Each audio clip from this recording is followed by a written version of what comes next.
C'est ma grossesse qui m'a sauvé la vie. J'ai été diagnostiquée d'un cancer du sein lorsque j'étais enceinte de presque 6 mois. Entre les rendez-vous chimio et les rendez-vous liés à ma grossesse, je vais vous expliquer comment j'ai géré ça.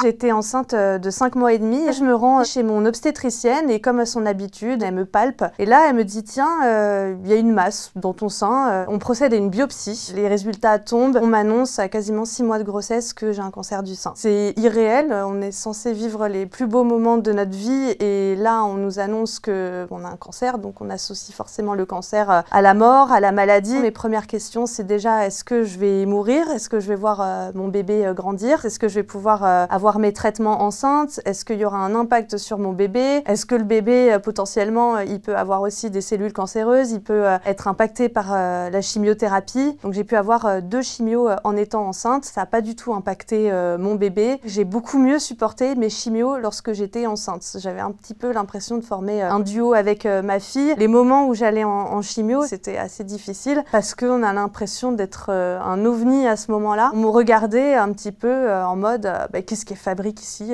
Qu'est-ce qu'elle fait là, celle-là, avec son gros ventre? Du coup, je regardais pas les gens parce que j'avais pas envie que quelqu'un me dise tu t'es trompée de département, mademoiselle, c'est pas là la maternité, là on est au département de chimio. J'avais dû raser mes cheveux parce qu'ils commençaient vraiment à tomber énormément. J'en retrouvais vraiment partout, sur l'oreiller, dans mon dos, sur le ventre, parce que je me mettais de l'huile d'amande douce, et donc j'avais des cheveux qui se collaient dessus, enfin c'était un enfer. Quand j'étais enceinte, je faisais pas mal d'activités autour de ma grossesse, notamment des cours de natation maternité. Ça, je me voyais plus y aller, même si on a un bonnet de bain, parce que ça faisait trop d'un coup. Psychologiquement, c'est dur de se voir totalement changer. En fait, on a l'impression de perdre totalement son identité. On n'a plus la même silhouette parce qu'on est enceinte. Et en plus de ça, on n'a plus la même tête parce qu'on n'a plus de cheveux.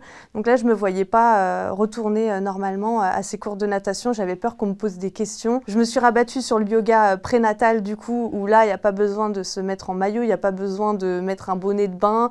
Voilà, je pouvais mettre la nouvelle chevelure, la perruque, et tout le monde n'y voyait que du feu. Aujourd'hui, ma fille a 2 mois et demi. Heureusement que mon conjoint est là aussi pour s'en occuper, parce que les 10 jours qui suivent une chimio, je suis vraiment pas du tout apte à m'en occuper. C'est très difficile déjà pour moi de me sortir du lit à ce moment-là. Je vais quand même lui faire des bisous à ce moment-là parce que c'est une bouffée d'oxygène et c'est important pour moi de pouvoir la voir, mais elle me manque dans ces moments-là. C'est sûr qu'elle me manque, même si elle est dans la pièce à côté. La bonne nouvelle, c'est que visiblement la chimio agit de manière positive sur la tumeur parce qu'elle a déjà été diminuée de plus de la moitié. Donc il me reste 3 chimios. Ensuite, on devra me faire une opération. Normalement, c'est une tumorectomie. Et de là, je devrais démarrer de la radiothérapie entre 3 et 8 semaines. Et après ça, ce sera de l'hormonothérapie pendant au moins 5 ans. Ça évite d'avoir une rechute du cancer. Alors j'ai décidé d'en parler publiquement parce que j'avais envie à ce moment-là de sensibiliser sur le fait que oui, un cancer du sein enceinte c'est possible et aussi un cancer à la trentaine c'est possible. Je me suis rendu compte que c'est pas systématique qu'une gynécologue ou un médecin, une obstétricienne vérifie la poitrine. Déjà on nous apprend pas à nous faire l'autopalpation alors qu'en fait il faudrait le faire